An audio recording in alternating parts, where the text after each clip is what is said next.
So, as I told you, Buddy had told us, if you clear New York and LA, you're going to make money. And so we certainly did. And again, we were a hit.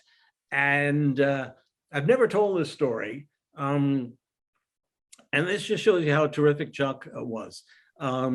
Chuck, that first season, and I didn't really know him that well, but Chuck made an offer to us, excuse me, anybody who didn't have family could come to his house for Thanksgiving.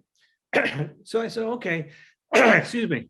And but it was just a few of us. Chuck had his daughter Della there. Linda Howard was the producer of Gong Show. She was there. Robert Downey Sr. Was the director, was there. He brought his son, Robert Downey Jr., the actor. It was a kid. And it was just 6 or 7 of us. And Chuck was just so down to earth and just so nice.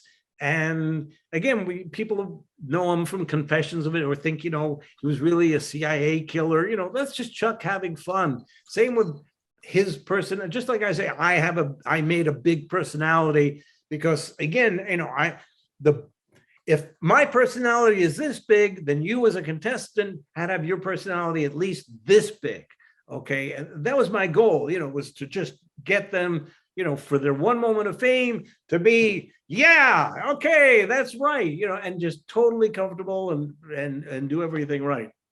So anyway, so Chuck invited us for Thanksgiving, and that was really nice. And we watched Robert Downey Sr.'s film Putney Swope, which Chuck was a little unimpressed with, but was neat for me.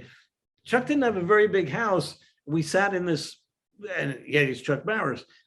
We sat in the small room. There was one couch, but the Downeys and I and Chuck, we sat on the floor watching that show, watching his movie, and I could sense Chuck wasn't liking it. Make a long story short, Chuck wound up directing the Gong Show movie itself.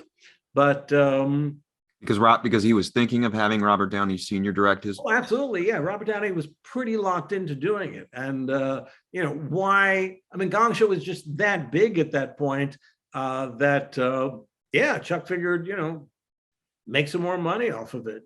Nobody ever considered doing a Newlywed Game movie, although in Confessions of a Dangerous Mind, there is the story of Chuck Barris. Chuck talks about Sam Rockwell, as Chuck talks about how in the 60s, ABC would beat him up for revealing too many sexy answers on the show. But in fact, looking at those shows now, they weren't that revealing. So George Clooney, who produced the movie, actually took our show's answers, meaning the syndicated version, which was out there, I said, shoving the envelope. What you see in Confessions of a Dangerous Mind are not the shows from the 60s. Those are outtakes from our shows from the 70s.